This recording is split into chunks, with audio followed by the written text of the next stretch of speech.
the cradle of oversea traffic and of the art of naval combats, the Mediterranean, apart from all the associations of adventure and glory, the common heritage of all mankind, makes a tender appeal to a seaman. It has sheltered the infancy of his craft. He looks upon it as a man may look at a vast nursery in an old mansion where innumerable generations of his own people have learned to walk. I say his own people because, in a sense, all sailors belong to one family. All are descended from that adventurous and shaggy ancestor who, bestriding a shapeless log, and paddling with a crooked branch, accomplished the first coasting trip, a sheltered bay ringing with the admiring howls of his tribe. It is a matter of regret that all those brothers in craft and feeling, whose generations have learned to walk a ship's deck in that nursery, have also been more than once fiercely engaged in cutting each other's throats there. But life apparently has such exigencies. Without human propensity to murder and other sorts of unrighteousness, there would have been no historical heroism. It is a consoling reflection, and then if one examines impartially the deeds of violence, they appear of but small consequence. From Salamis to Actium, through Lepanto and the Nile, to the naval massacre of Navarino, not to mention other armed encounters of lesser interest. All the blood heroically spilt into the Mediterranean has not stained with a single trail of purple the deep azure of its classic waters. Of course, it may be argued that battles have shaped the destiny of mankind. The question whether they have shaped it well would remain open, however, but it would be hardly worth discussing.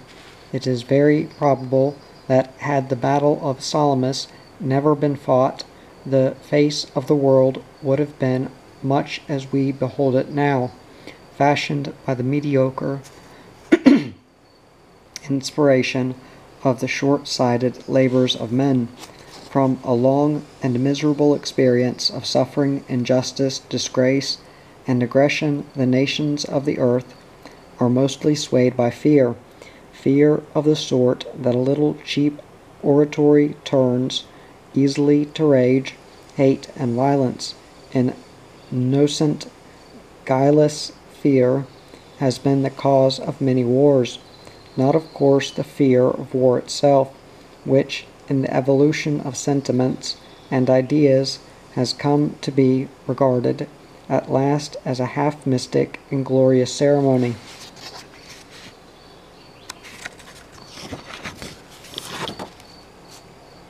With certain fashionable rites and preliminary incantations, wherein the conception of its true nature has been lost. To apprehend the true aspect, force, and morality of war as a natural function of mankind, one requires a feather in the hair and a ring in the nose, or better still, teeth filed to a point and a tattooed breast. Unfortunately, a return to such simple ornamentation is impossible. We are bound to the chariot of progress.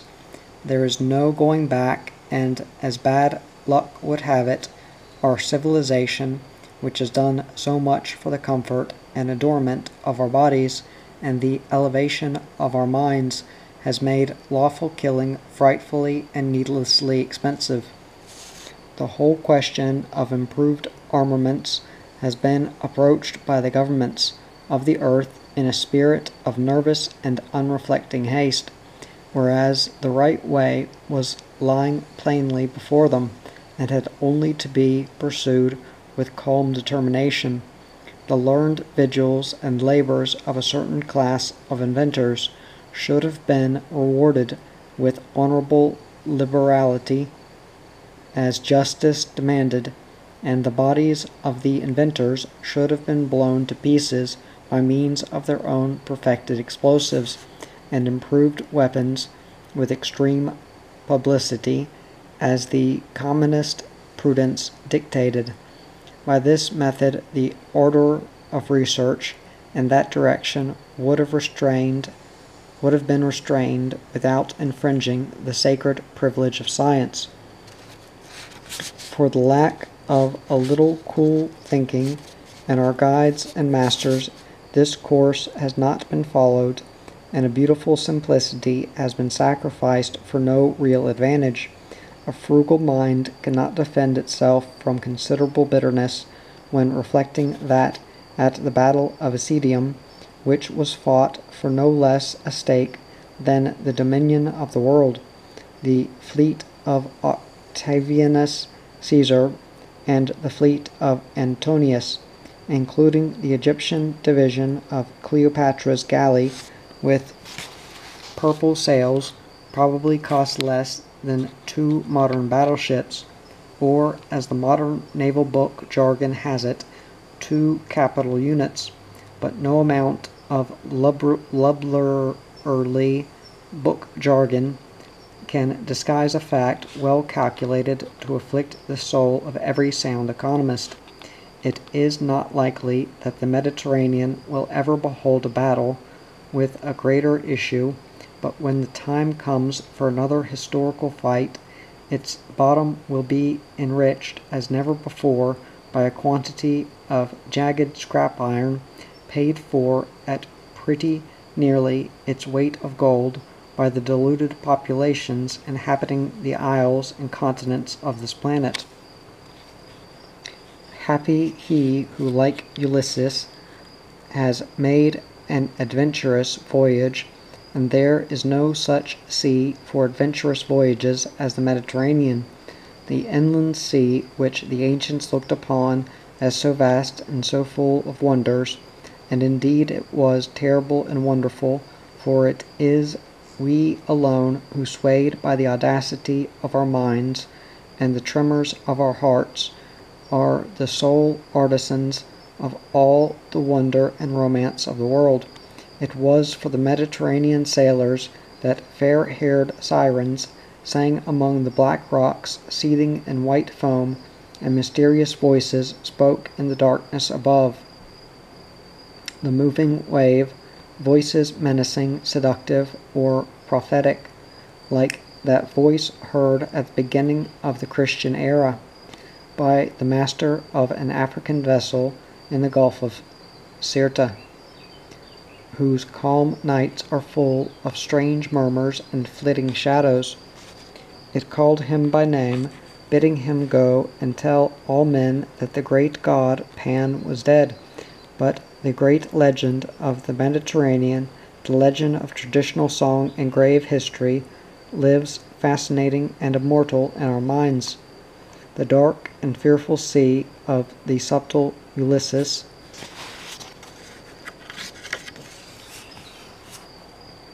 wanderings agitated by the wrath of Olympian gods, harboring on its isles the fury of strange monsters and the wiles of strange women, the highway of heroes and sages, of warriors, pirates, and saints, the work-a-day sea of Carthaginian merchants, and the pleasure lake of the Roman Caesars, claims the veneration of every seaman as the historical home of that spirit of open defiance against the great waters of the earth, which is the very soul of his calling.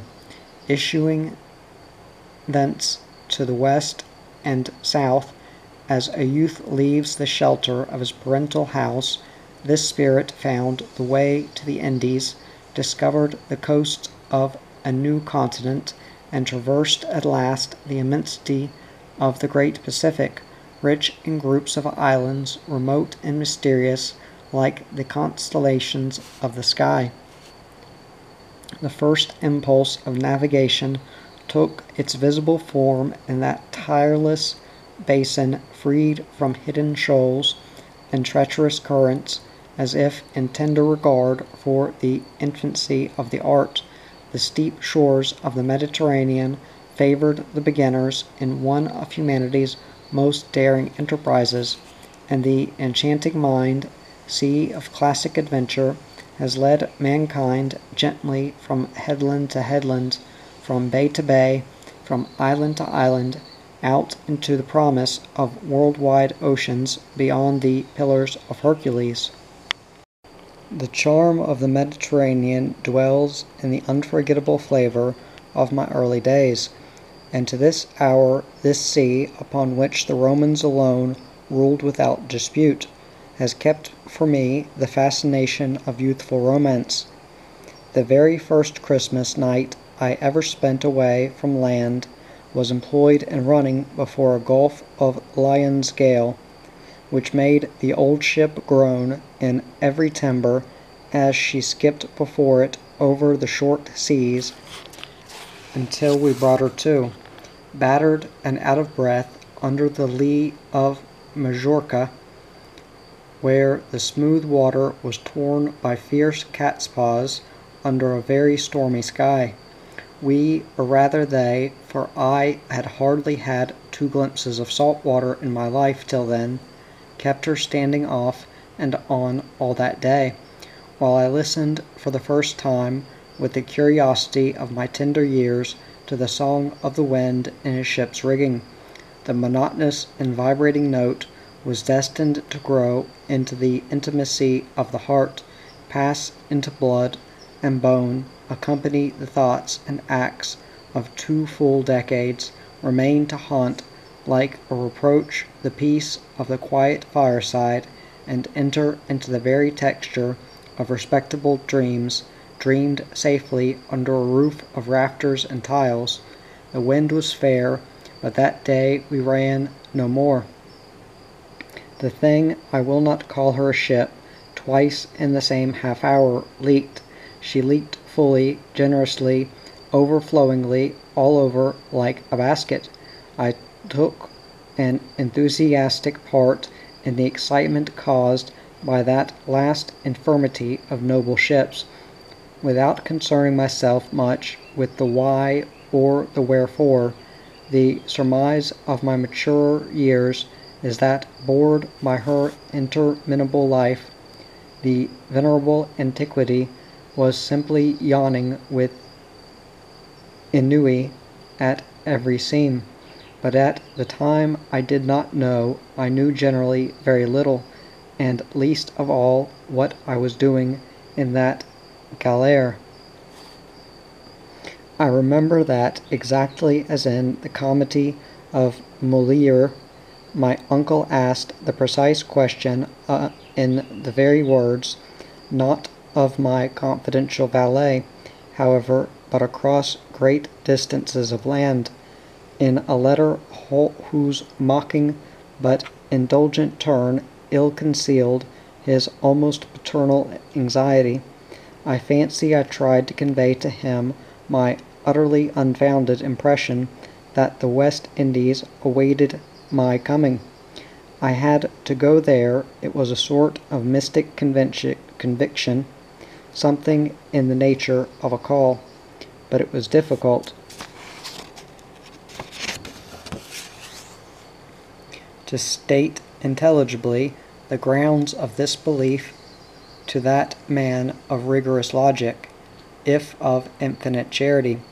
The truth must have been that all unversed in the arts of the wily Greek, the deceiver of gods, the lover of strange women, the evoker of bloodthirsty shades, I yet longed for the beginning of my own obscure Odyssey, which as was proper for a modern should unroll its wonders and terrors beyond the Pillars of Hercules. The disdainful ocean did not open wide to swallow up my audacity, though the ship, the ridiculous and ancient gallery of my folly, the old weary disenchanted sugar wagon, seemed extremely disposed to open out and swallow up as much salt water as she could hold. This, if less grandiose, would have been as final a catastrophe. But no catastrophe occurred. I lived to watch on a strange shore a black and youthful Nausicaa with a joyous train of attendant maidens, carrying baskets of linen to a clear stream overhung by the heads of slender palm trees. The vivid colors of their draped raiment and the gold of their earrings invested with a barbaric and regal magnificence, their figures stepping out freely in a shower of broken sunshine. The whiteness of their teeth was still more dazzling than the splendor of jewels at their ears. The shaded side of the ravine gleamed with their smiles. They were as as unabashed as so many princesses, but alas, not one of them was the daughter of a jet-black sovereign. Such was my abominable luck in being born by the mere hair's breadth of 25 centuries too late into a world where kings have been growing scarce with scandalous rapidity, while the few who remain have adopted the uninteresting manners and customs of simple millionaires. Obviously, it was a vain hope in 1870s to see the ladies of a royal household walk in checkered sunshine, with baskets of linen on their heads, to the banks of a clear stream overhung by the starry fronds of palm trees. It was a vain hope, if I did not ask myself whether, limited by such discouraging impossibilities, life were still worth living. It was only because I had then before me several other pressing questions, some of which have remained unanswered to this day. The resonant, laughing voices of these gorgeous maidens scared away the multitude of hummingbirds whose delicate wings wreathed with the mist of their vibration the tops of flowering bushes. No, they were not princesses. Their unrestrained laughter, filling the hot, fern-clad ravine, had a soulless limpidity as of wild, inhuman dwellers in tropical woodlands. Following the example of certain prudent travelers, I withdrew unseen and returned, not much wiser, to the Mediterranean, the sea of classic adventures. It was written that there, in the nursery of our navigating ancestors, I should learn to walk in the ways of my craft and grow in the love of the sea, blind as young love often is, but absorbing and unselfish as all true love must be. I demanded nothing from it, not even adventure. In this I showed, perhaps, more intuitive wisdom than high self-denial. No adventure ever came to one for the asking. He who starts on a deliberate quest of adventure goes forth but to gather Dead Sea fruit, unless indeed he be beloved of the gods and great amongst heroes, like that most excellent cavalier Don Quixote de la Mancha. By us ordinary mortals of a mediocre animus, that is only too anxious to pass by wicked giants for so many honest windmills.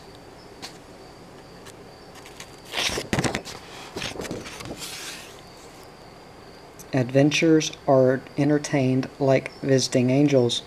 They come upon our complacency unawares.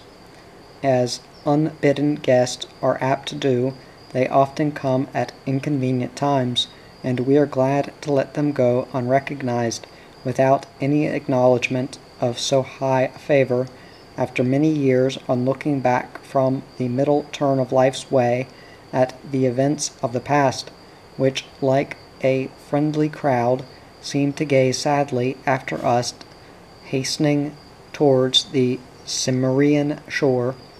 We may see here and there in the gray throng some figure glowing with a faint radiance, as though it had caught all the light of our already crepuscular sky, and by this glow we may recognize the faces of our true adventurers, of the once unbidden guest entertained unawares in our young days.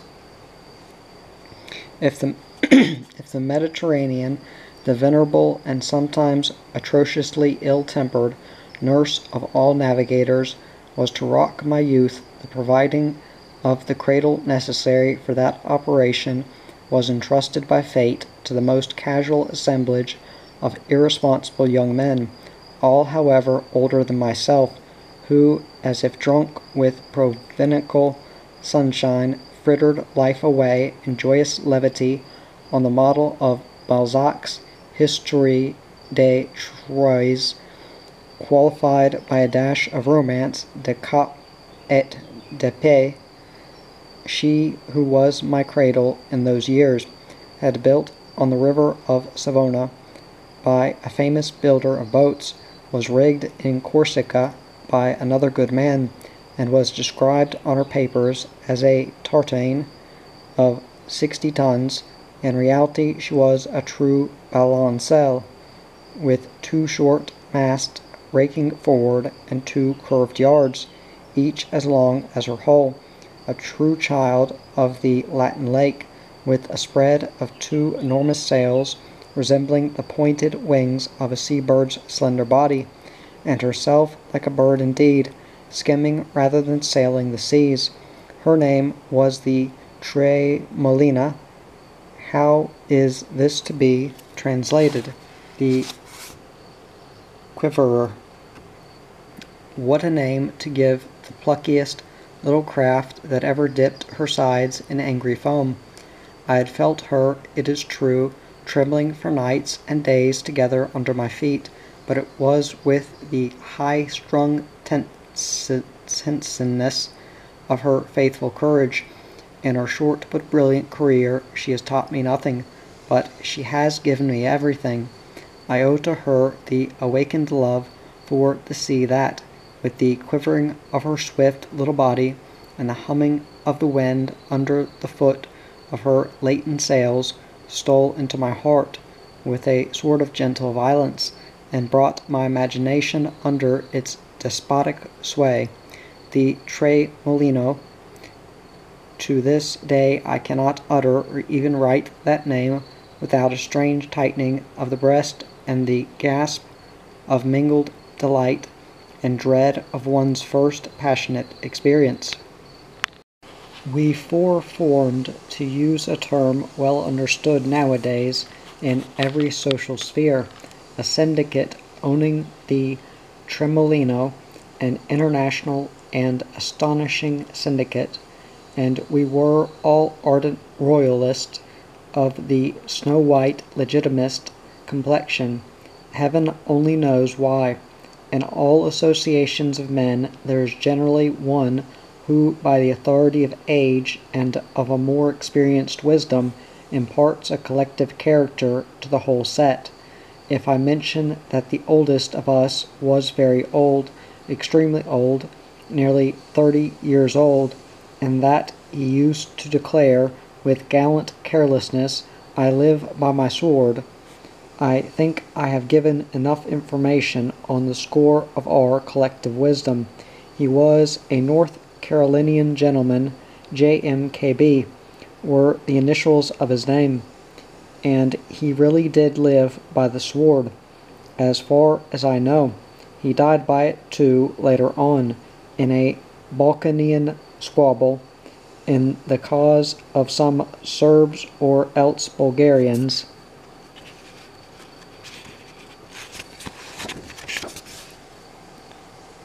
who were neither Catholics nor gentlemen, at least not in the exalted but narrow sense he attached to that last word.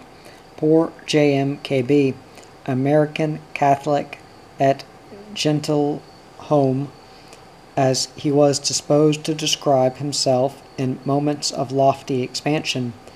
Are there still to be found in Europe gentlemen keen of face and elegantly slight of body, of distinguished aspect, with a fascinating drawing-room manner, and with a dark, fatal glance, who live by their swords, I wonder.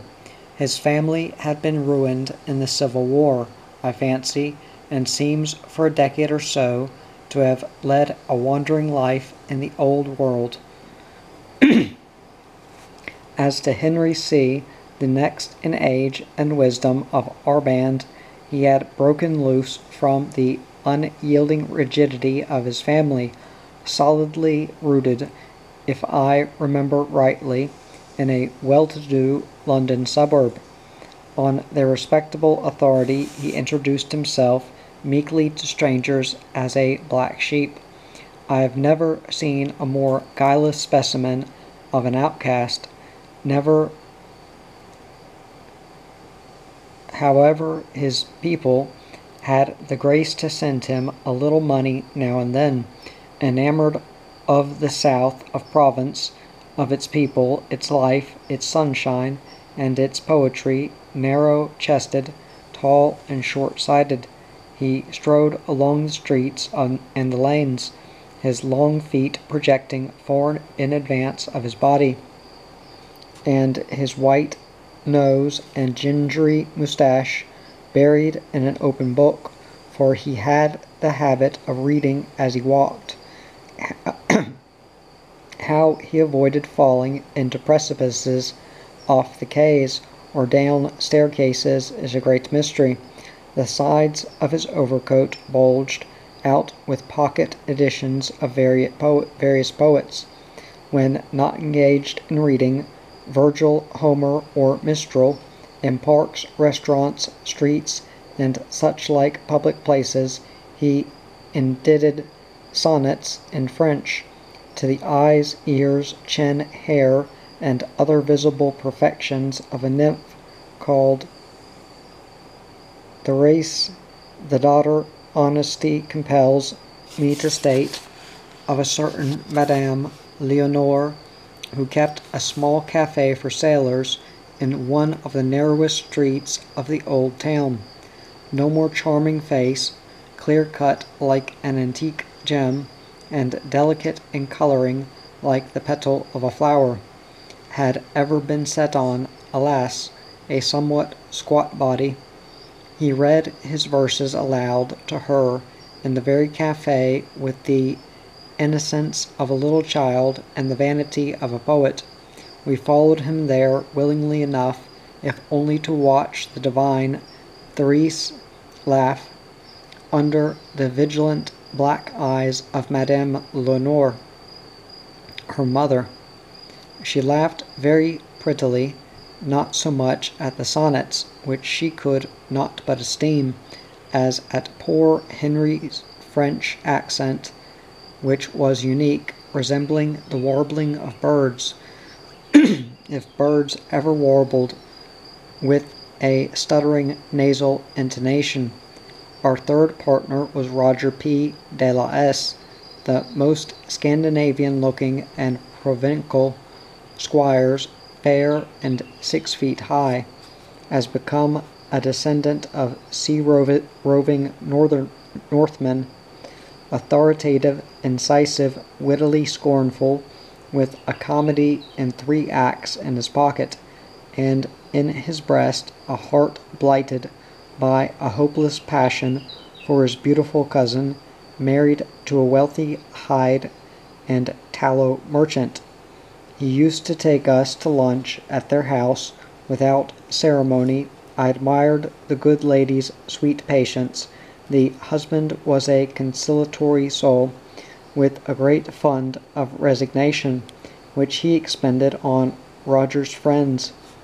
I suspect he was secretly horrified at these invasions, but it was a Carlist salon, and as such we were made welcome. The possibility of raising Catalonia in the interest of the Rey Neto, who had just then crossed the Pyrenees, was much discussed there. Don Carlos, no doubt, must have had many queer friends. It is the common lot of all pretenders, but amongst them more extravagantly fantastic than the Tremolino syndicate, which used to meet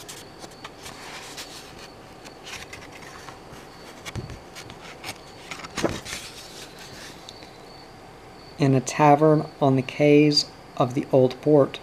The antique city of Massilia had surely never since the days of the earliest Phoenicians known an odder set of shipowners. We met to discuss and settle the plan of operations for each voyage of the Tremolino. In these operations a banking house too was concerned, a very respectable banking house, but I am afraid I shall end by saying too much. Ladies too were concerned. I am really afraid I am saying too much. All sorts of ladies, some old enough to know better than to put their trust in princes, others young and full of illusions.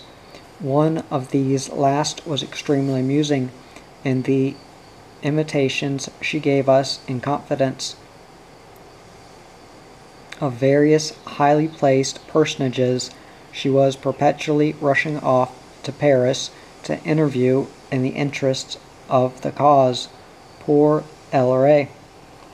For she was a Carlist, and of Basque blood at that, with something of a lioness in the expression of her courageous face, especially when she let her hair down, and with the volatile little soul of a sparrow dressed in fine Parisian feathers, which had the trick of coming off disconcertingly at unexpected moments.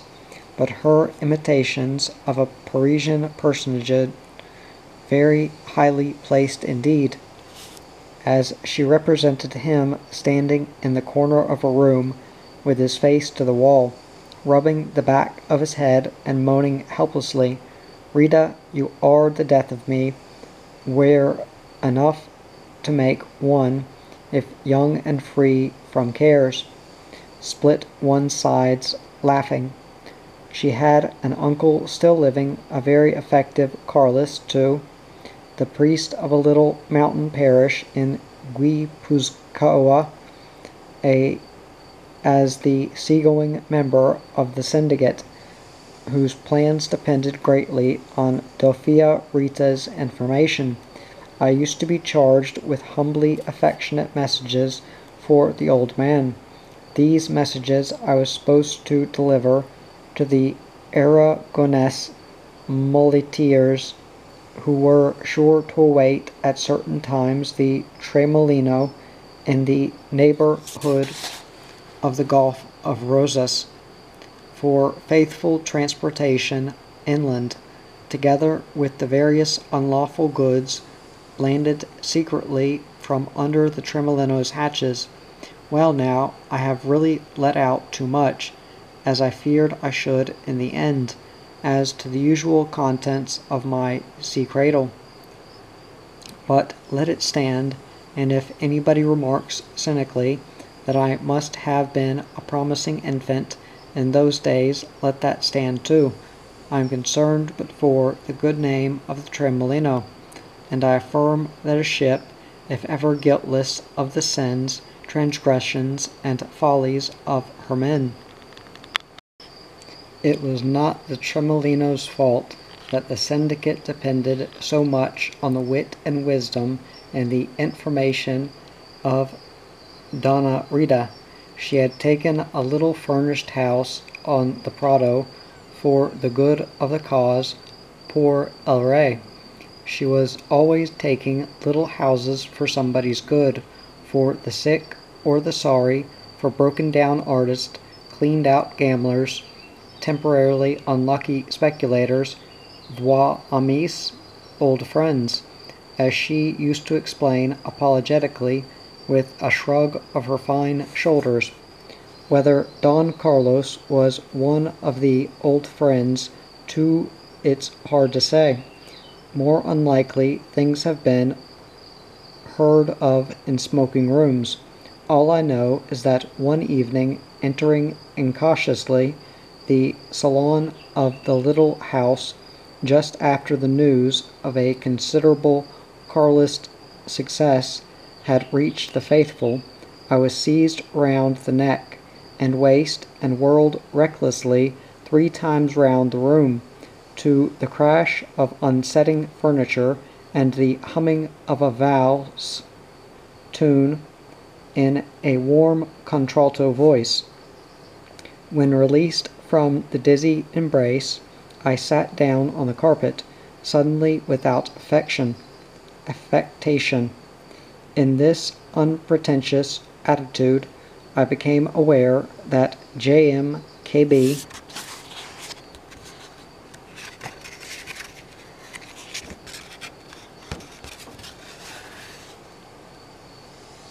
had followed me into the room, elegant, fatal, correct, and severe in a white tie and large shirt front.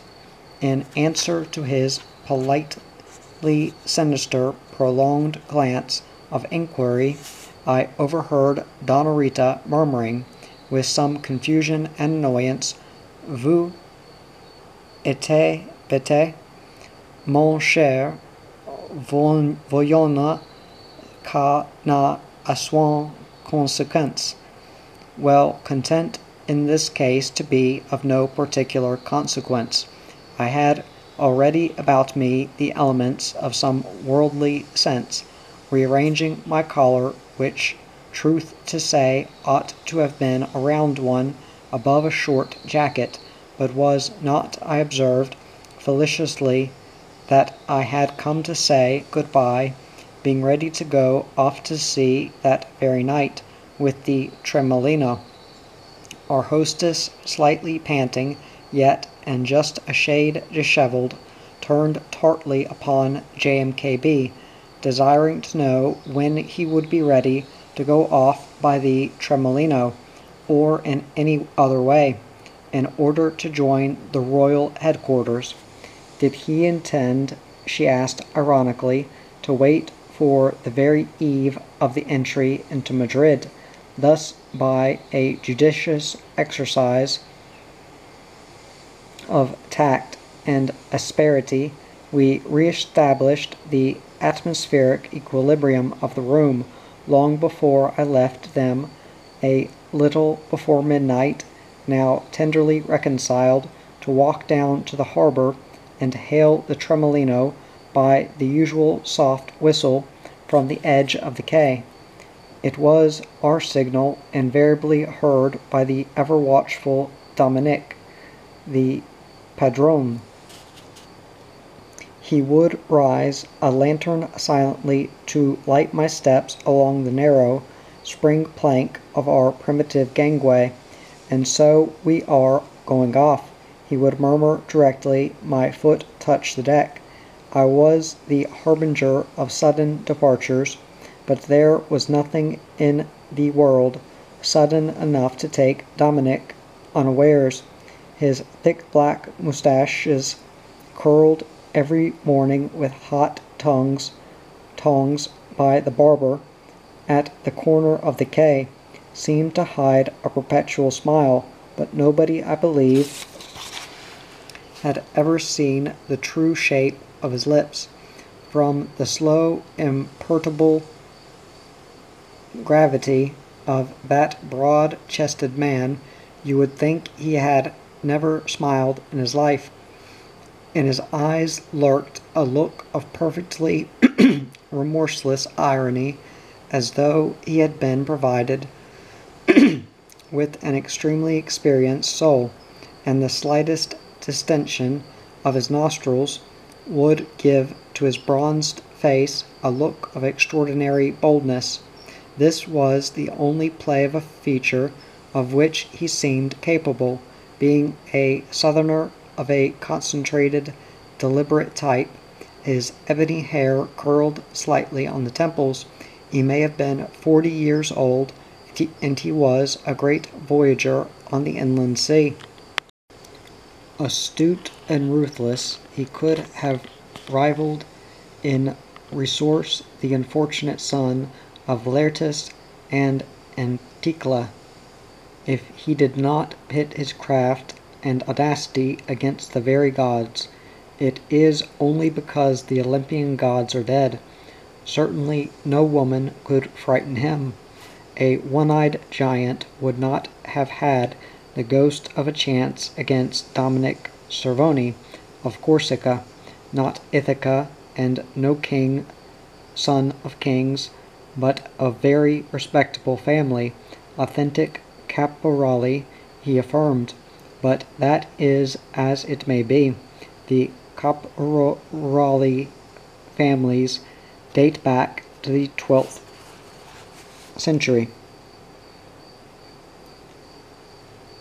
For want of more exalted adversaries, Dominic turned his audacity, fertile in impious stratagems, against the powers of the earth, as represented by the institution of custom houses and every mortal belonging thereto, scribes, officers, and guard accostas, afloat and ashore. He was the very man for us, this modern and unlawful wanderer, with his own legend of love's dangers and bloodshed. He told us bits of it, sometimes in measured ironic tones. He spoke Catalonian, the Italian of Corsica, and the French of Provence, with the same easy naturalness.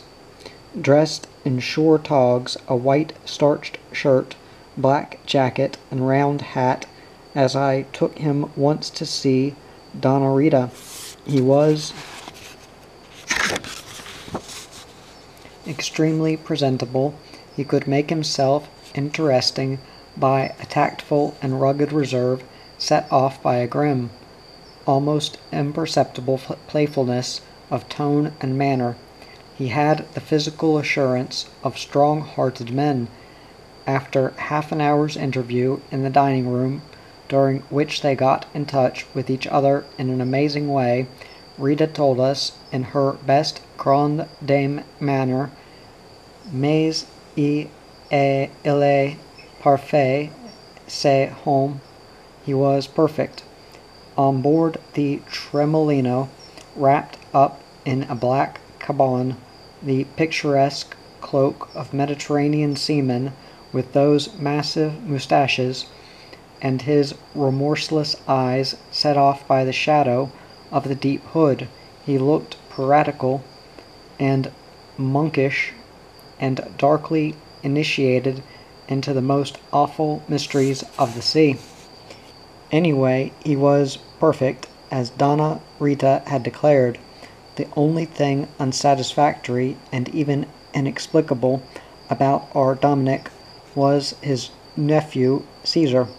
It was startling to see a desolate expression of shame veil the remorseless audacity in the eyes of that man superior to all scruples and terrors. I would never have dared to bring him on board your balancelle, he once apologized to me, but what am I to do? His mother is dead, and my brother has gone into the bush. In this way I learned that our Dominique had a brother. As to going into the bush, this only means that a man has done his duty successfully in the pursuit of a hereditary vendetta. The feud which had existed for ages between the families of Cervoni and Brunaschi was so old that it seemed to have smoldered out at last. One evening, Pietro Brunaschi, after a laborious day amongst his olive trees, sat on a chair against the wall of his house, with a bowl of broth on his knees and a piece of bread in his hand. Dominique's brother, going home with a gun on his shoulder, found a sudden offense in this picture of content and rest so obviously calculated to awaken the feelings of hatred and revenge. He and Pietro had never had any personal quarrel, but, as Dominique explained, all our dead cried out to him. He shouted from behind a wall of stones, "O Pietro, behold what is coming!" and as the other looked up innocently, he took aim at the forehead and squared the old vendetta account so neatly that, according to Dominic, the dead man continued to sit with the bowl of broth on his knees and the piece of bread in his hand. This is why, because in Corsica your dead will not leave you alone, Dominic's brother had gone into the Marques, into the bush on the wild mountainside, to dodge the gendarmes for the insignificant remainder of his life, and Dominic had charge of his nephew with a mission to make a man of him. No more unpromising undertaking could be imagined. The very material for the task seemed wanting. The Servanus, if not handsome men, were good sturdy flesh and blood, but this extraordinarily lean and livid youth seemed to have no more blood in him than a snail. Some cursed witch must have stolen my brother's child from the cradle and put that spawn of a starved devil in its place. Dominic would say to me, "Look at him, just look at him." To look at Caesar was not pleasant. His parchment skin showed dead white on his cranium through the thin wisps of dirty brown hair seemed to be glued directly and tightly upon his big bones.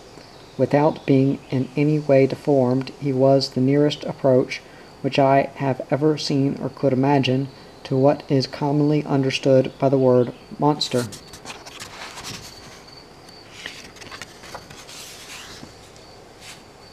The source of the effect produced was really moral, I have no doubt.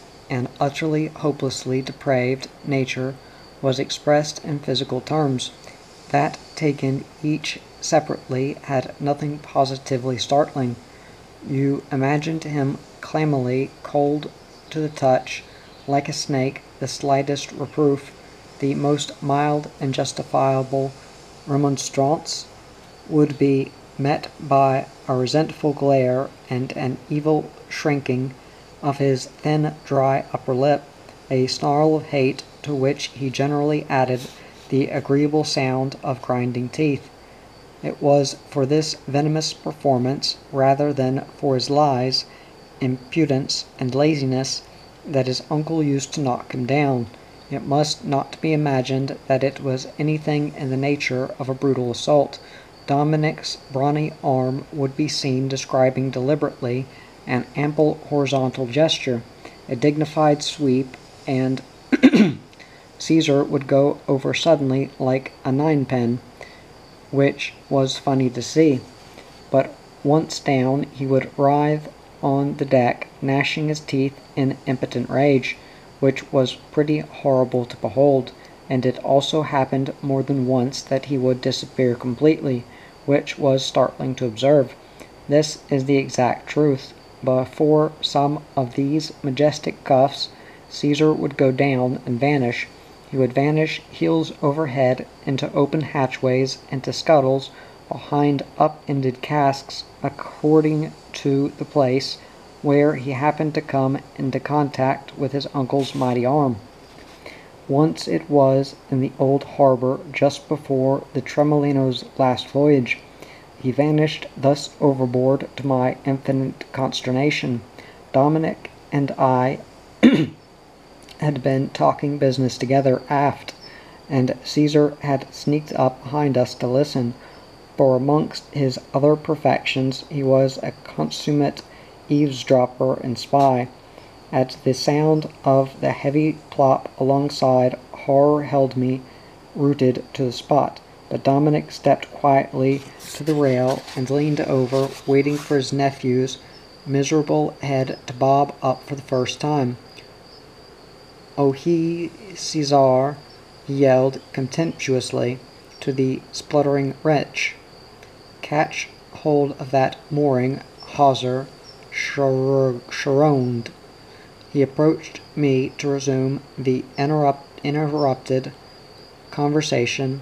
"What about Caesar?" I asked anxiously.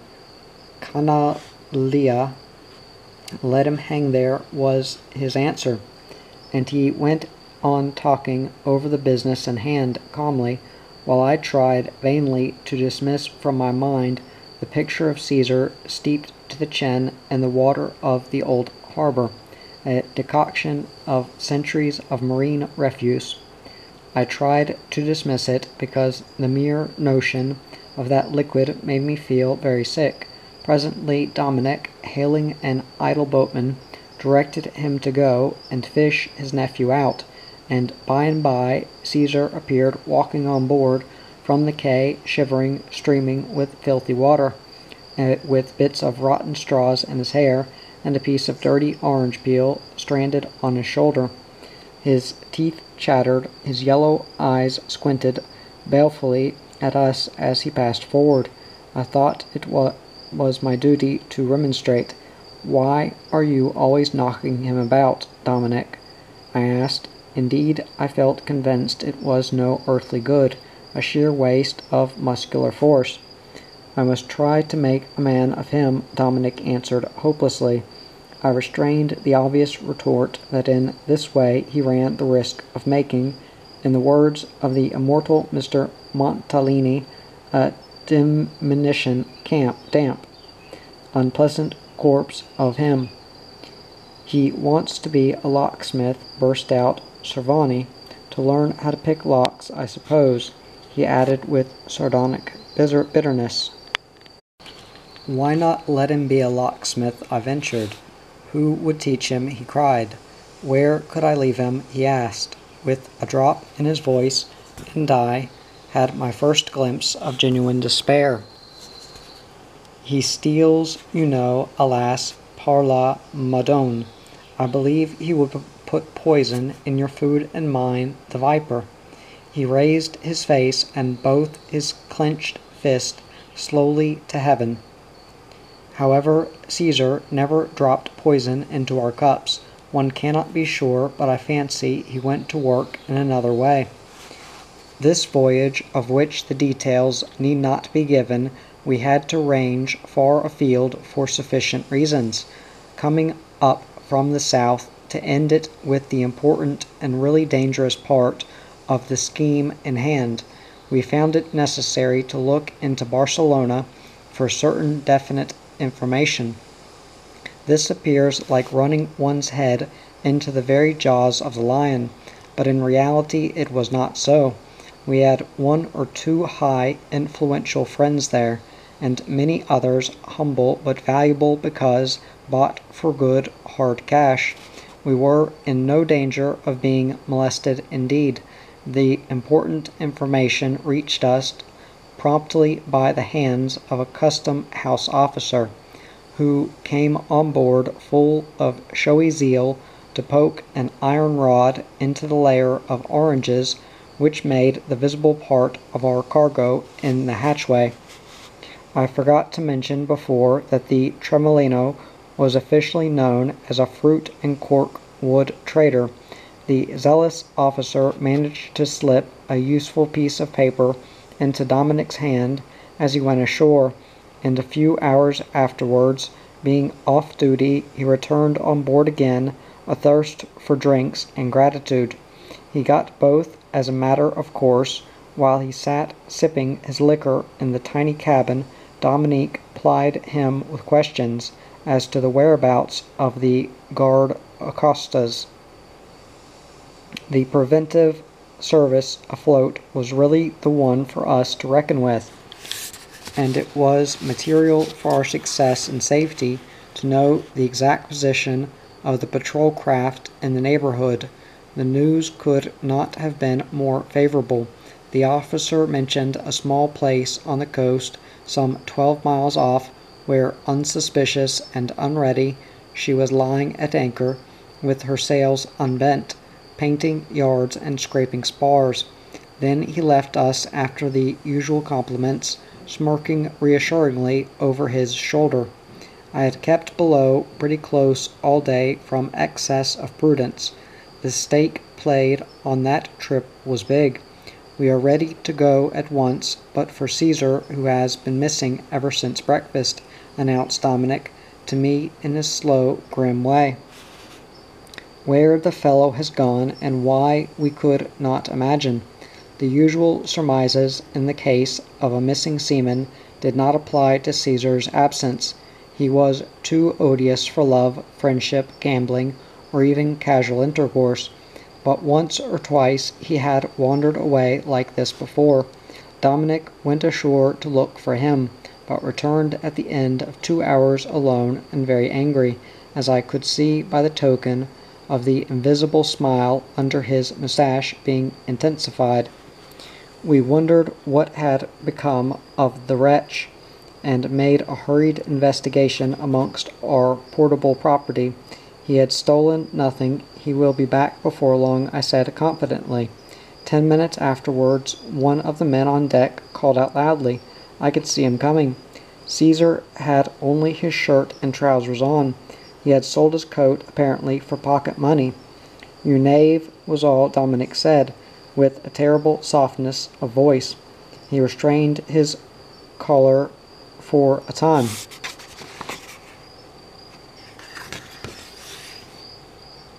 "Where have you been, vagabond?" he asked menacingly.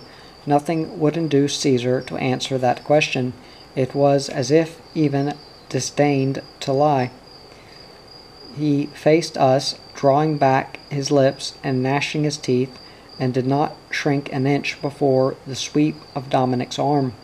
He went down as if shot, of course, but this time I noticed that when picking himself up he remained longer than usual on all fours, baring his big teeth over his shoulder and glaring upwards at his uncle with a new sort of hate in his round yellow eyes.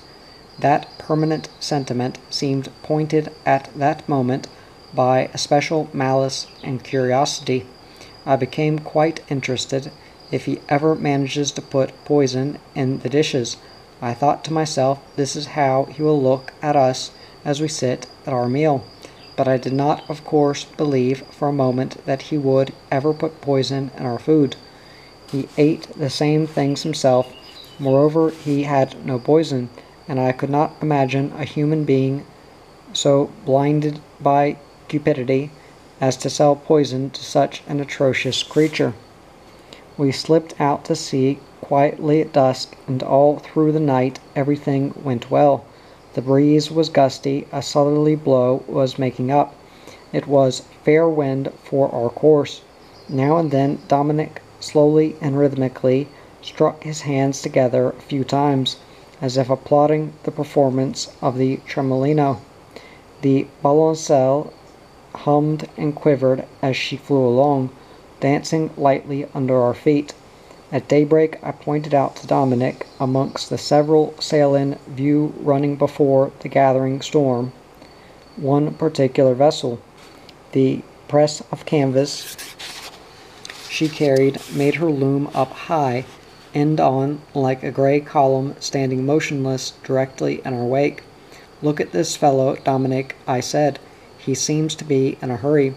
The padrone made no remark, but wrapping his black cloak about him stood up to look. His weather-tanned face, framed in the hood, had an aspect of authority and challenging force, with the deep-set eyes gazing far away fixedly, without a wink, like the intent, merciless, steady eyes of a sea-bird.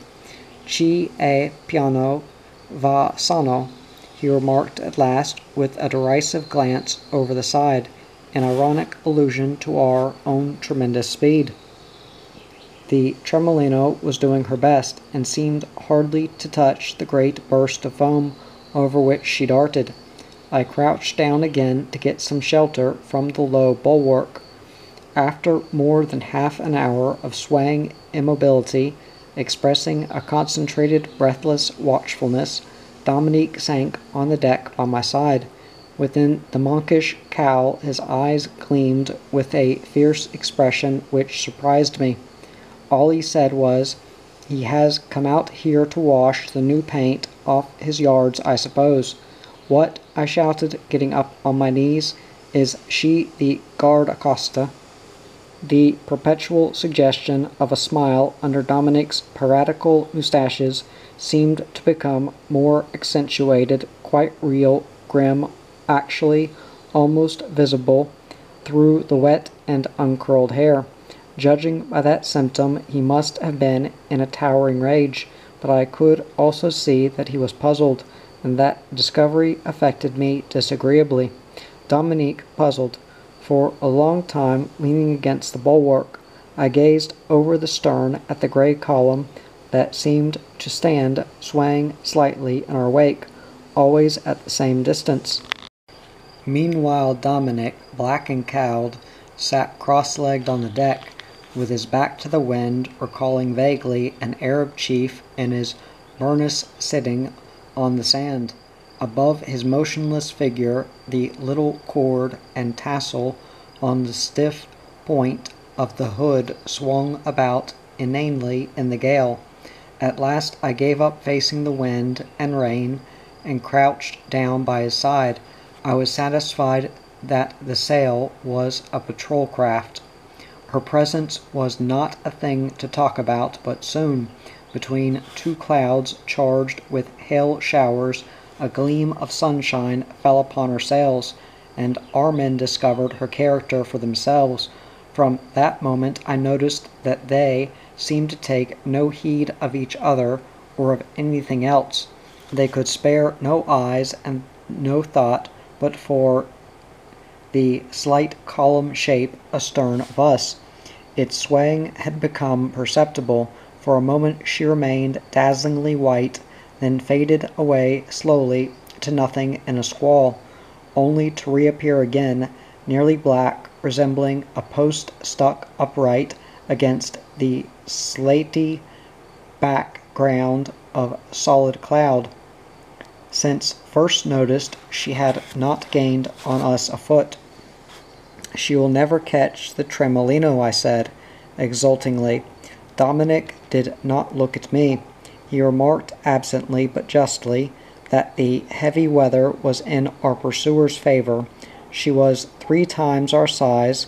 What we had to do was to keep our distance till dark, which we could manage easily, and then haul off to seaward and consider the situation.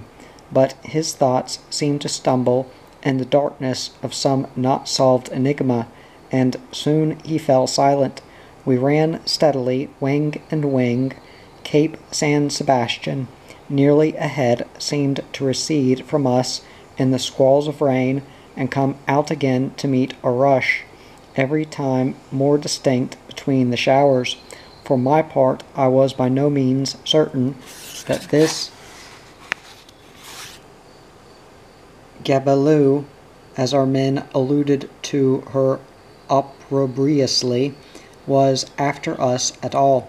There were nautical difficulties in such a view which made me express the sanguine opinion that she was, in all innocence, simply changing her station.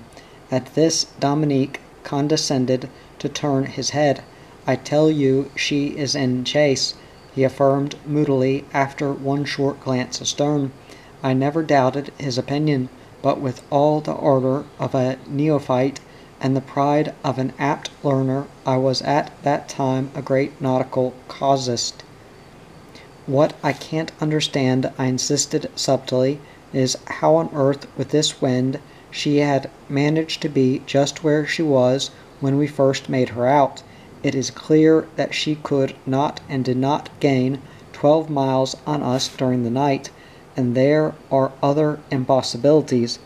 Dominic had been sitting motionless, like an inanimate black cone posed on the stern deck near the rudder head, with a small tassel fluttering on its sharp point, and for a time he preserved the immobility of his meditation.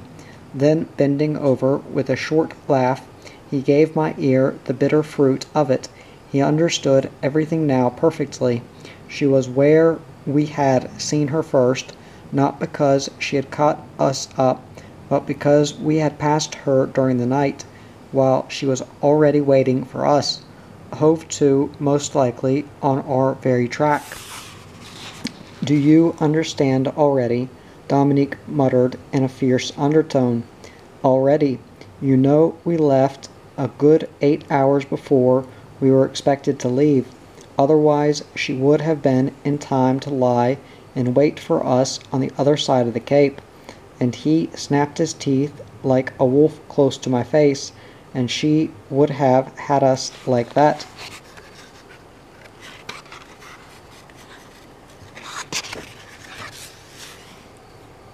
I saw it all plainly enough now. They had eyes in their heads and all their wits about them in that craft. We had passed them in the dark as they jogged on easily towards their ambush, with the idea that we were yet far behind. At daylight, however, sighting a balancelle ahead under a press of canvas, they had made sail in chase. But if that was so, then Dominique seized my arm. Yes, yes, she came out on an information. Do you see it? On information. We have been sold, betrayed. Why, how, what for? We always paid them all so well on shore. No, but it is my head that is going to burst. He seemed to choke, tugged at the throat button of the cloak, jumped up open-mouthed as if to hurl curses and denunciation, but instantly mastered himself, and wrapping up the cloak closer about him, sat down on the deck again as quiet as ever. Yes, it must be the work of some scoundrel ashore, I observed. He pulled the edge of the hood well forward over his brow before he muttered, "A scoundrel, yes, it's evident." "Well," I said, "they can't get us, that's clear." "No," he assented quietly, "they cannot. We shaved the cape very close to avoid an adverse current. On the other side, by the effect of the land, the wind failed us so completely for a moment that the Tremolino's two great lofty sails hung idle to the masts in the thundering uproar of the seas breaking upon the shore we had left behind, and when the returning gust filled them again, we saw with amazement half of the new mainsail, which we thought fit to drive the boat under before giving way, absolutely fly out of the bolt ropes. We lowered the yard at once and saved it all. But it was no longer a sail. It was only a heap of soaked strips of canvas, cumbering the deck and weighting the craft. Dominique gave the order to throw the whole lot overboard. I would have had the yard thrown overboard too, he said, leading me aft again, if it had not been for the trouble. Let no sign escape you, he continued, lowering his voice, but I am going to tell you something terrible. Listen, I have observed that the roping stitches on that sail have been cut. You hear? Cut with a knife in many places, and yet it stood all that time. Not enough cut. That flap did it at last. What matters it? But look, there's treachery seated on this very deck, by the horns of the devil, seated here at our very backs. Do not turn, Signorino. We were facing aft then. What's to be done? I asked, appalled. Nothing. Silence. Be a man, Signorino. What else? I said. To show I could be a man, I resolved to utter no sound, as long as Dominic had the force to keep his lips closed. Nothing but silence becomes certain situations. Moreover, the experience of treachery seemed to spread a hopeless drowsiness over my thoughts and senses. For an hour or more we watched our pursuer surging out nearer and nearer from amongst the squalls that sometimes hid her altogether. But even when not seen, we felt her there like a knife at our throats.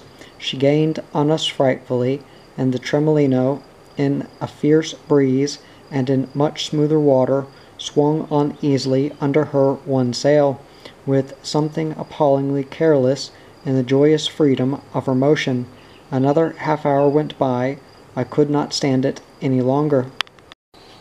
"They will get the poor barkie," I stammered out suddenly, almost on the verge of tears. Dominic stirred no more than a carving. A sense of catastrophic loneliness overcame my inexperienced soul. The vision of my companions passed before me. The whole Royalist gang was in Monte Carlo now, I reckoned, and they appeared to me clear-cut and very small, with affected voices and stiff gestures, like a procession of rigid marionettes upon a toy stage. I gave a start. What was this? A mysterious, remorseless whisper came from within the motionless black hood at my side. Il faut la tuer. I heard it very well. What do you say, Dominic? I asked, moving nothing but my lips. And the whisper within the hood repeated mysteriously, She must be killed. My heart began to beat violently. That's it, I faltered out. But how? You love her well, I do. Then you must find the heart for that work too. You must steer her yourself, and I shall see to it that she dies quickly, without leaving as much as a chip behind. Can you? I murmured, fascinated by the black hood turned immovably over the stern, as if in unlawful communion with that old sea of magicians, slave dealers, exiles, and warriors, the sea of legends and terrors, where the mariners of remote antiquity used to hear the restless shade of an old wanderer weep aloud in the dark.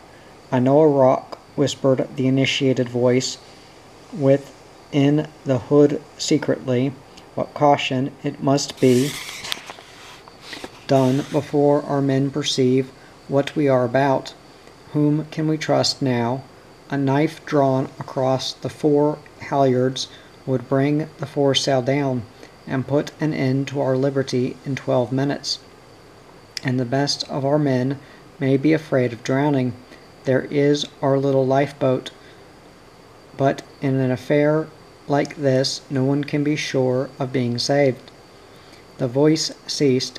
We had started from Barcelona with our dinghy in tow. Afterwards it was too risky to try to get her in, so we let her take her chance of the seas at the end of a comfortable scope of rope. Many times she had seemed to us completely overwhelmed, but soon we would see her bob up again on a wave apparently as buoyant and whole as ever. I understand, I said softly. Very well, Dominic. When?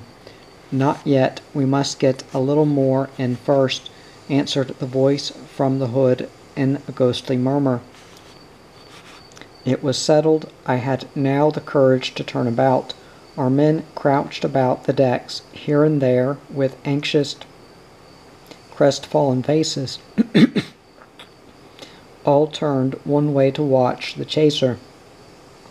For the first time that morning I perceived Caesar stretched out full length on the deck near the foremast, and wondered where he had been skulking till then. But he might in truth have been at my elbow all the time for all I knew. We had been too absorbed in watching our fate to pay attention to each other. Nobody had eaten anything that morning, but the men had been coming constantly to drink at the water butt. I ran down to the cabin. I had there put away in a locker 10,000 francs in gold, of whose presence on board, so far as I was aware, not a soul except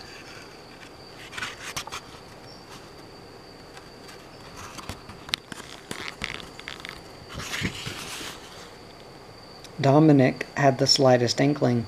When I emerged on deck again, Dominic had turned about and was peering from under his cowl at the coast. Cape Crux closed the view ahead. To the left, a wide bay, its waters torn and swept by fierce squalls, seemed full of smoke. Astern the sky had a menacing look. Directly he saw me, Dominic, in a placid tone, wanted to know what was the matter. I came close to him, and looking as unconcerned as I could, told him in an undertone that I had found the locker broken open and the money belt gone. Last evening it was still there. "What did you want to do with it?" he asked me, trembling violently. "Put it round my waist, of course," I answered, amazed to hear his teeth chattering. "Cursed gold," he muttered. "The weight of the money might have cost you your life, perhaps." He shuddered. "There is no time to talk about that now. I am ready." "Not yet. I'm waiting for that squall to come over," he muttered, and a few leaden minutes to pass. The squall came over at last. Our pursuer, overtaken by a sort of murky whirlwind, disappeared from our sight. The Tremolino quivered and bounded forward. The land ahead vanished too, and we seemed to be left alone in a world of water and wind. "Prenez la barre, monsieur," Dominique broke the silence suddenly in an austere voice. "Take hold of the tiller." He bent his hood to my ear. "The balancelle is yours. Your own hands must deal the blow."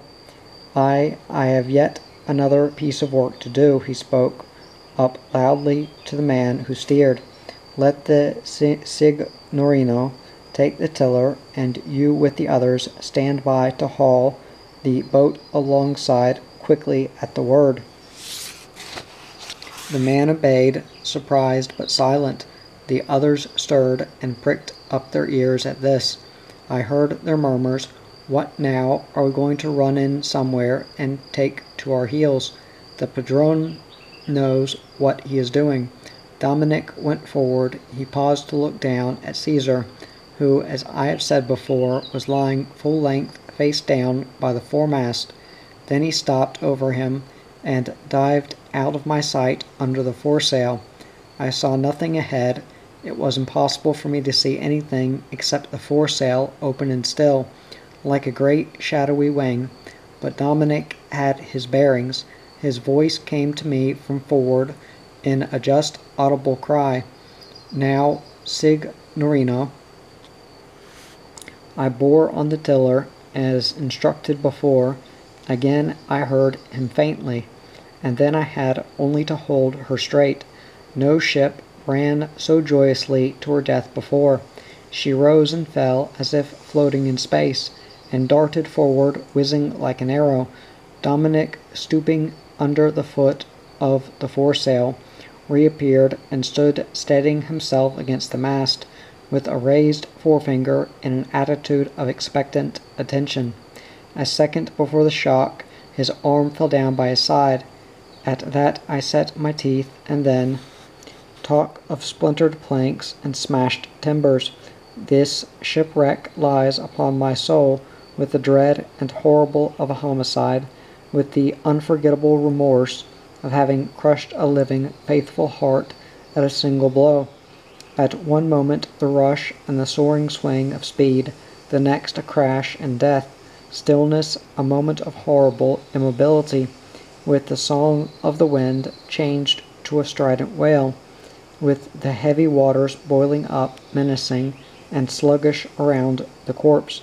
I saw in a distracting minute the foreyard fly fore and aft with a brutal swing, the men all in a heap, cursing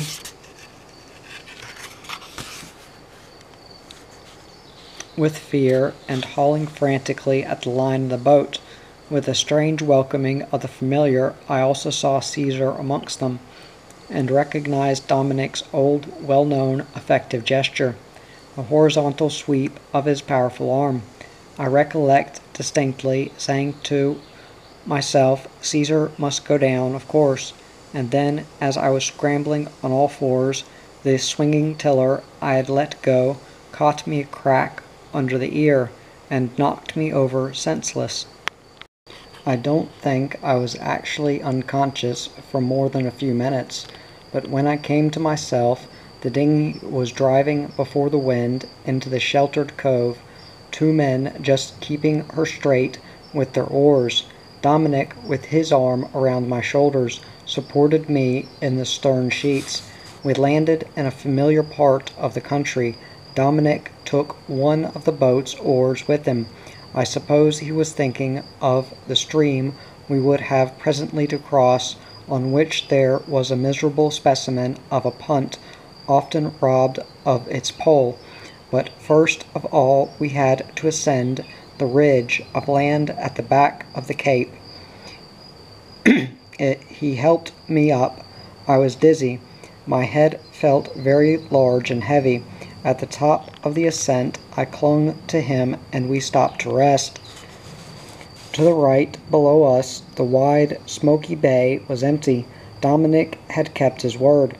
There was not a chip to be seen around the black rock from which the Tremolino, with her plucky heart crushed at one blow, had slipped off into deep water to her eternal rest.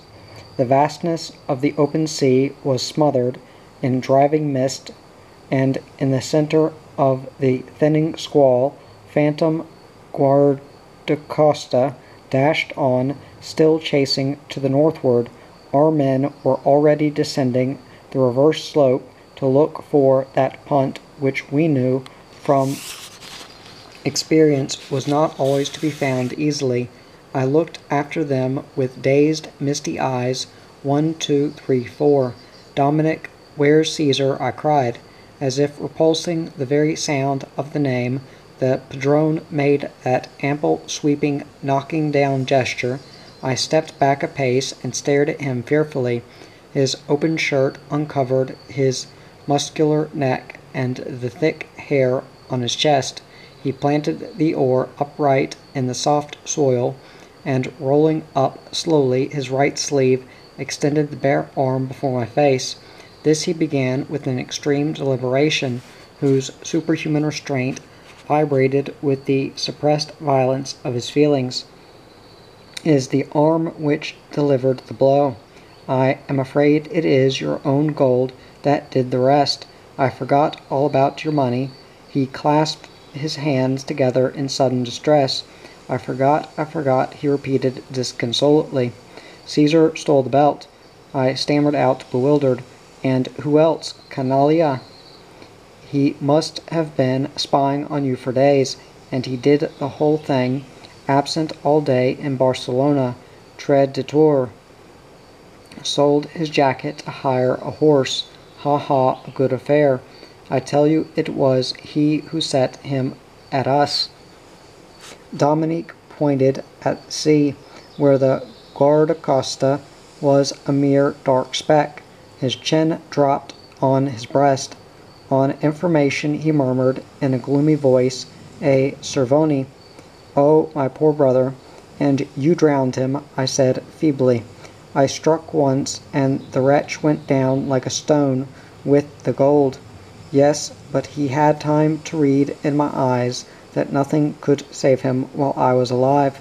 And had I not the right, I, Dominic Cervoni, padrone who brought him aboard your felucca, my nephew, a traitor. He pulled the oar out of the ground and helped me carefully down the slope. All the time he never once looked me in the face. He punted us over, then shouldered the oar again, and waited till our men were at some distance before he offered me his arm. After we had gone a little way, the fishing hamlet we were making for came into view. Dominic stopped. Do you think you can make your way as far as the houses by yourself? He asked me quietly. Yes, I think so, but why? Where are you going, Dominic? Anywhere. What a question. Signorino, you are but little more than a boy to ask such a question of a man having this tale in his family. Ah, traditor!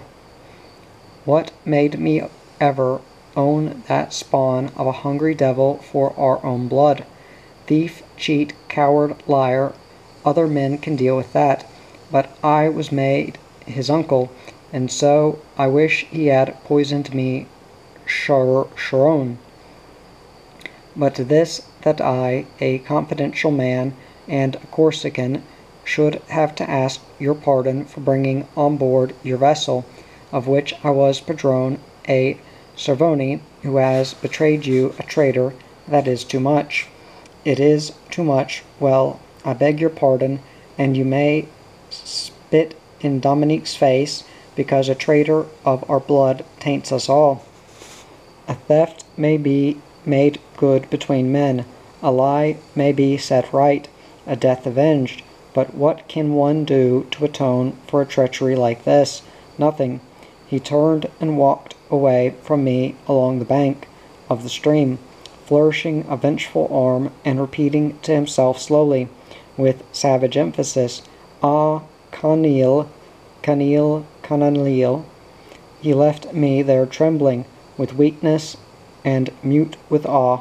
Unable to make a sound, I gazed after the strangely desolate figure of that seaman carrying an oar on his shoulder up a barren rock-strewn ravine under the dreary linden sky of Tremolino's last day. Thus walking deliberately with his back to the sea, Dominic vanished from my sight. With the quality of our desires, thoughts, and wonder proportioned to our infinite littleness, we measure even time itself by our own stature. Imprisoned in the house of personal illusions, 30 centuries in mankind's history seem less to look back upon than 30 years of our own life, and Dominique Servoni takes his place in my memory by the side of the legendary wanderer on the sea of marvels and terrors, by the side of the fatal and impious adventurer to whom the evoked shade of the soothsayer predicted a journey inland with an oar on his shoulder, till he met men who had never set eyes on ships and oars. It seems to me I can see them side by side in the twilight of an arid land, the unfortunate possessors of the secret lore of the sea, bearing the emblem of their hard calling on their shoulders, surrounded by silent and curious men, even as I too, having turned my back upon the sea, am bearing these few pages in the twilight, with the hope of finding in an inland valley the silent welcome of some patient listener. A fellow has now no chance of promotion unless he jumps into the muzzle of a gun and crawls out of the touch-hole. He who, 100 years ago, more or less, pronounced the above words in the uneasiness of his heart, thirsting for professional distinction, was a young naval officer. Of his life, career, achievements, and end nothing is preserved for the edification of his young successors. In the fleet of today, nothing but this phrase, which, sailor-like in the simplicity of personal sentiment, in strength and graphic expression, embodies the spirit of the epoch. This obscure but vigorous testimony has its price, its significance, and its lesson. It comes to us from a worthy ancestor. We do not know whether he lived long enough for a chance of that promotion whose way was so arduous. He belongs to the great array of the unknown, who are great indeed by the sum total of the devoted effort put out, and the colossal scales of success attained by their insatiable and steadfast ambition. We do not know his name, we only know of him what is material for us to know, that he was never backward on occasions of desperate service. We have this on the authority of a distinguished seaman of Nelson's time, departing this life as Admiral of the Fleet on the eve of the Crimean War. Sir Thomas Byam Martin has recorded for us, amongst his all too short autobiographical notes, these few characteristic words, uttered by one young man of the many who must have felt that particular inconvenience of a heroic age. The distinguished admiral had lived through it himself, and was a good judge of what was expected in those days from men and ships. A brilliant frigate captain, a man of sound judgment, of dashing bravery, and of serene mind, scrupulously concerned for the welfare and honor of the navy. He missed a larger fame only by the chance of the service. We may well quote on this day the words written of Nelson in The Decline of a Well-Spent Life by Sir T.B. Martin, who died just 50 years ago on the very anniversary of Trafalgar. Nelson's nobleness of mind was a prominent and beautiful part of his character. His foibles, faults, if you like, will never be dwelt upon in any memorandum of mine. He declares and goes on, he whose splendid and matchless achievements will be remembered with admiration while there is gratitude in the hearts of Britons, or while a ship floats upon the ocean, he whose example on the breaking out of the war gave so chivalrous an impulse to the younger men of the service that all rushed into rivalry of daring which disdained every warning of prudence, and led to acts of heroic enterprise, which tended greatly to exalt the glory of our nation. These are his words, and they are true. The dashing young frigate captain, the man who in middle age was nothing loath to give chase single-handed in his 74 to a whole fleet, the man of enterprise and consummate judgment, the old admiral of the fleet, the good and trusted servant of his country under 2 kings and a queen. He had felt correctly Nelson's influence, and expressed himself with precision out of the fullness of his seaman's heart. Exalt, he wrote, not augment, and therein his feeling and his pen captured the very truth. Other men there were ready and able to add to the treasure of victories the British Navy has given to the nation. It was the lot of Lord Nelson to exalt all this glory. Exalt, the word seems to be created for the man. The British Navy may well have ceased to count its victories. It is rich beyond the wildest dreams of success and fame.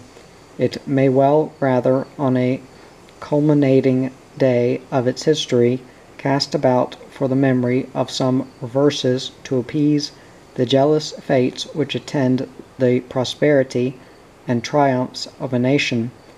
It holds indeed the heaviest inheritance that has ever been entrusted to the courage and fidelity of armed men.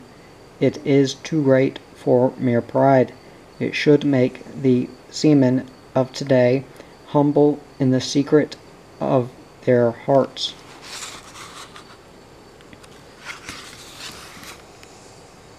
And indomitable in their unspoken resolution. In all the records of history, there has never been a time when a victorious fortune has been so faithful to men making war upon the sea, and it must be confessed that on their part they knew how to be faithful to their victorious fortune. They were exalted, they were always watching for her smile. Night or day, fair weather or foul, they waited for her slightest sign with the offering of their stout hearts in their hands, and for the inspiration of this high constancy they were indebted to Lord Nelson alone. Whatever earthly affection he abandoned or grasped, the great admiral was always, before all, beyond all, a lover of fame. He loved her jealously, with an inextinguishable ardor and an insatiable desire. He loved her with a masterful devotion and an infinite trustfulness. In the plenitude of his passion he was an exacting lover, and she never betrayed the greatness of his trust. She attended him to the end of his life. and he died pressing her last gift, 19 prizes, to his heart. Anchor hardy, anchor, was as much the cry of an ardent lover as of a consummate seaman. Thus he would hug to his breast the last gift of fame. It was this ardour which made him great. He was a flaming example to the wooers of glorious fortune. There have been great officers before, Lord Hood, for instance, whom he himself regarded as the greatest sea officer England ever had. A long succession of great commanders opened the sea to the vast range of Nelson's genius. His time had come, and after the great sea officers, the great naval tradition passed into the keeping of a great man. Not the least glory of the Navy is that it understood Nelson. Lord Hood trusted him. Admiral Keith told him, "We can't spare you either as captain or admiral." Earl St. Vincent put into his hands, untrammeled by orders, a division of his fleet, and Sir Hyde Parker gave him 2 more ships at Copenhagen than he had asked for. So much for the chiefs. The rest of the navy surrendered to him their devoted affection, trust, and admiration. In return he gave them no less than his own exalted soul. He breathed into them his own ardour and his own ambition. In a few short years he revolutionized not the strategy or tactics of sea warfare, but the very conception of victory itself. And this is genius, and that alone through the fidelity of his fortune and the power of his inspiration, he stands unique amongst the leaders of fleets and sailors. He brought heroism into the line of duty. Verily, he is a terrible ancestor. And the men of his day loved him. They loved him not only as victorious armies have loved great commanders, they loved him with a more intimate feeling as one of themselves. In the words of a contemporary, he had a most happy way of gaining the affectionate respect of all who had the felicity to serve under his command. To be so great and to remain so accessible to the affection of one's fellow men is the mark of exceptional humanity. Lord Nelson's greatness was very human. It had a moral basis. It needed to feel itself surrounded by the warm devotion of a band of brothers. He was vain and tender. The love and admiration which the Navy gave him so unreservedly soothed the restlessness of his professional pride. He trusted them as much as they trusted him. He was a seaman of seamen. Sir T.B. Martin states that he never conversed with any officer who had served under Nelson without hearing the heartiest expressions of attachment to his person and admiration of his frank and conciliatory manner to his subordinates. And Sir Robert Stopford, who commanded one of the ships with which Nelson chased to the West Indies a fleet of nearly double in number, says in a letter, "We are half starved and otherwise inconvenienced by being so long out of port, but our reward is that we are with Nelson." This heroic spirit of daring and endurance, in which all public and private differences were sunk throughout the whole fleet, is Lord Nelson's great legacy, triply sealed by the victorious impress of the Nile, Copenhagen, and Trafalgar. This is a legacy whose value the changes of time cannot affect. The men and the ships he knew how to lead lovingly to the work of courage, and the reward of glory have passed away, but Nelson's uplifting touch remains, and the standard of achievement he has set for all time. The principles of strategy may be immutable. It is certainly they have been and shall be again disregarded from timidity, from blindness, through infirmity of purpose. The tactics of great captains on land and sea can be infinitely discussed. The first object of tactics is to close with the adversary on terms of the greatest possible advantage. Yet no hard and fast rules can be drawn from experience, for this capital reason, amongst others, that the quality of the adversary is a variable element in the problem. The tactics of Lord Nelson have been amply discussed, with much pride and some profit, and yet truly they are already of but archaic interest. A very few years more, and the hazardous difficulties of handling a fleet under canvas will have passed beyond the conception of seamen who hold in trust for their country Lord Nelson's legacy of heroic spirit. The change in the character of the ships is too great and too radical. It is good and proper to study the acts of great men with thoughtful reverence, but already the precise intention of Lord Nelson's famous memorandum seems to lie under that veil which time throws over the clearest conceptions of every great art.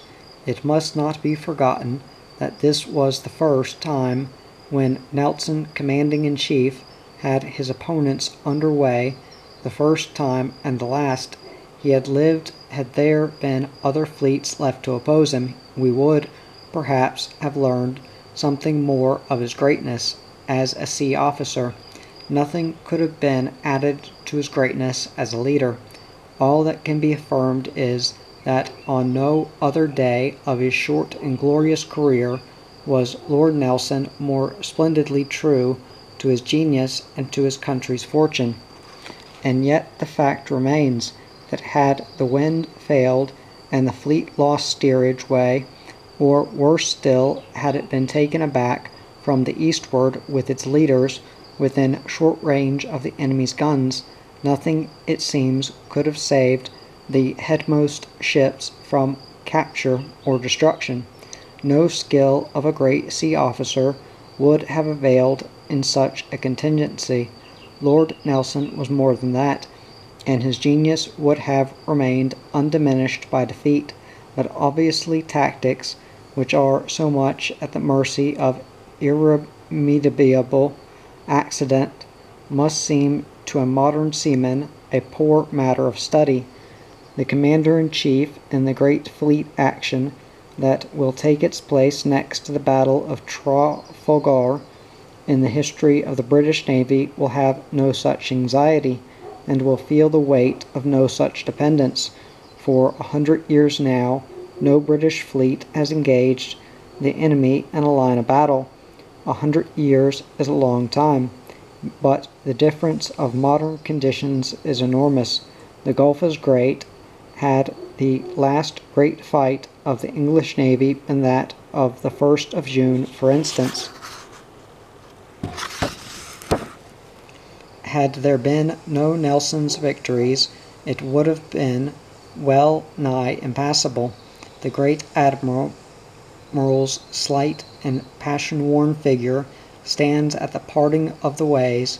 He had the audacity of genius and a prophetic inspiration. The modern naval man must feel that the time has come for the tactical practice of the great sea officers of the past to be laid by in the temple of august memories.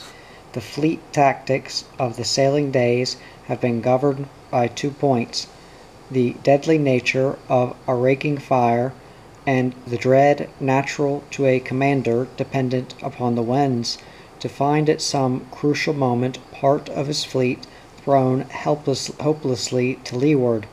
These 2 points were of the very essence of sailing tactics, and these 2 points have been eliminated from the modern tactical problem by the changes of propulsion and armament. Lord Nelson was the first to disregard them with conviction and audacity sustained by an unbounded trust in the men he led. This conviction, this audacity, and this trust stand out from amongst the lines of the celebrated memorandum, which is but a declaration of his faith in a crushing superiority of fire as the only means of victory, and the only aim of sound tactics, under the difficulties of the then existing conditions. He strove for that, and for that alone, putting his faith into practice against every risk. And in that exclusive faith Lord Nelson appears to us as the first of the moderns. Against every risk, I have said, and the men of today, born and bred to the use of steam, can hardly realize how much of that risk was in the weather, except at the Nile, where the conditions were ideal for engaging a fleet moored in shallow water. Lord Nelson was not lucky in his weather. Practically it was nothing but a quite unusual failure of the wind which cost him his arm during the Tenerife expedition. On Trafalgar Day the weather was not so much unfavorable as extremely dangerous. It was one of those covered days of fitful sunshine, of light, unsteady winds, with a swell from the westward, and hazy in general, but with the land about the Cape at times distinctly visible. It has been my lot to look with reverence upon the very spot more than once, and for many hours together. All but 30 years ago certain exceptional circumstances made me very familiar for a time with that bight in the Spanish coast, which would be enclosed within a straight line drawn from Faro to Spartel. My well-remembered experience has convinced me that in that corner of the ocean, once the wind has got to the northward of west, as it did on the 20th, taking the British fleet aback, appearances of westerly weather go for nothing, and that it is infinitely more likely to veer right round to the east than to shift back again.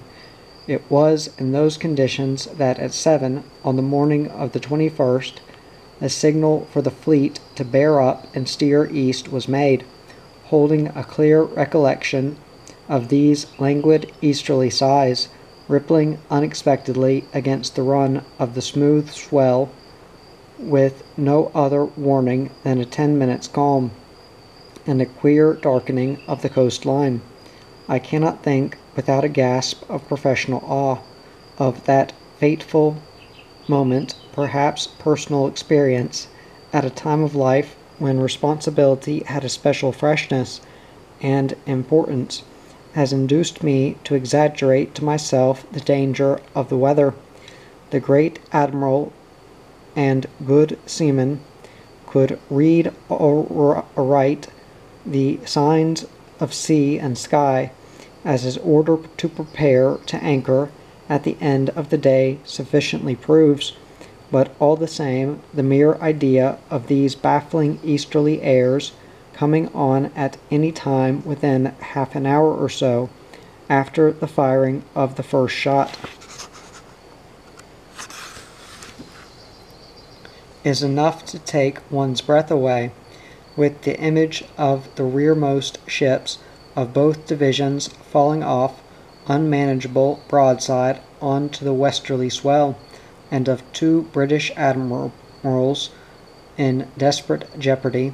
To this day I cannot free myself from the impression that, for some 40 minutes, the fate of the great battle hung upon a breath of wind, such as I have felt stealing from behind me, as it were, upon my cheek while engaged in looking to the westward for the signs of the true weather.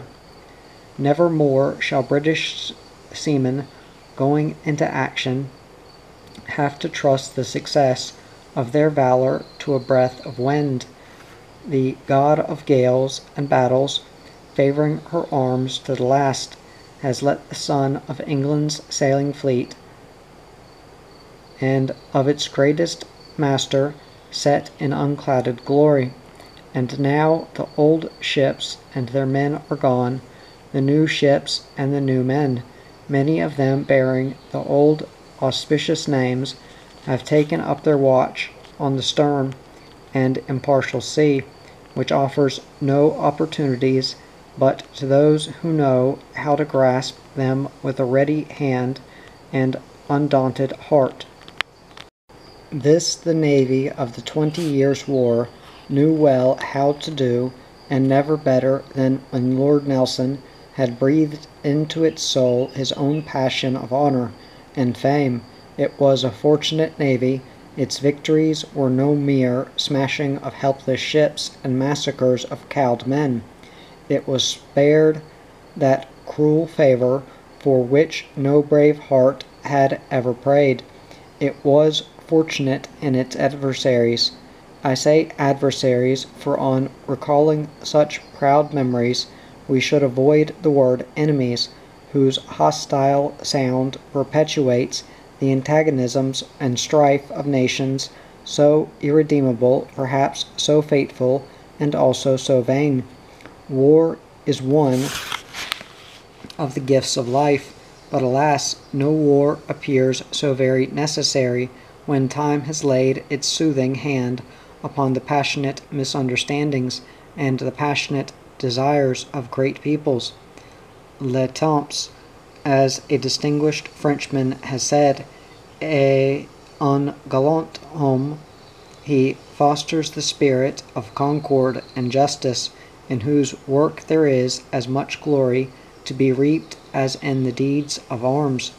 One of them disorganized by revolutionary changes, the other rusted in the neglect of a decayed monarchy. The two fleets opposed to us entered the contest with odds against them from the first. By the merit of our daring and our faithfulness, and the genius of a great leader, we have in the course of the war augmented our advantage and kept it to the last. But in the exulting illusion of irresistible might, a long series of military successes brings to a nation the less obvious aspect of such a fortune may perchance be lost to view. The old navy in its last days earned a fame that no belittling malevolence dare cavil at, and this supreme favor they owe to their adversaries alone. Deprived by an ill-starred fortune of that self-confidence which strengthens the hands of an armed host, impaired in skill but not in courage, it may safely be said that our adversaries managed yet to make a better fight of it in 1797 than they did in 1793. Later still, the resistance offered at the Nile was all, and more than all, that could be demanded from seamen, who, unless blind or without understanding, must have seen their doom sealed from the moment that the Goliath, bearing up under the bows of the Guerrier, took up an inshore berth. The combined fleets of 1805, just come out of port and attended by nothing but the disturbing memories of reverses, presented to our approach a determined front, on which Captain Blackwood, in a knightly spirit, congratulated his admiral. By the exertions of their valor, our adversaries have but added a greater luster to our arms. No friend could have done more, for even in war, which serves for a time all the sentiments of human fellowship, this subtle bond of association remains between brave men, that the final testimony to the value of victory must be received at the hands of the vanquished. Those who from the heat of that battle sank together to their repose in the cool depths of the ocean would not understand the watchwords of our day, would gaze with amazed eyes at the engines of our strife. All passes, all changes, the animosity of peoples, the handling of fleets, the forms of ships, and even the sea itself seems to wear a different and diminished aspect from the sea of Lord Nelson's day. In this ceaseless rush of shadows and shades that, like the fantastic forms of clouds, cast darkly upon the waters on a windy day, by past us to fall headlong below the hard edge of an implacable horizon, we must turn to the national spirit, which, superior in its force and continuity to good and evil fortune, can alone give us the feeling of an enduring existence and of an invincible power against the fates. Like a subtle and mysterious elixir poured into the perishable clay of successive generations, it grows in truth, splendor, and potency with the march of ages in its incorruptible flow all round the globe of the earth. It preserves from the decay and forgetfulness of death the greatness of our great men, and amongst them the passionate and gentle greatness of Nelson, the nature of whose genius was on the faith of a brave seaman and distinguished admiral, such as to exalt the glory of our nation.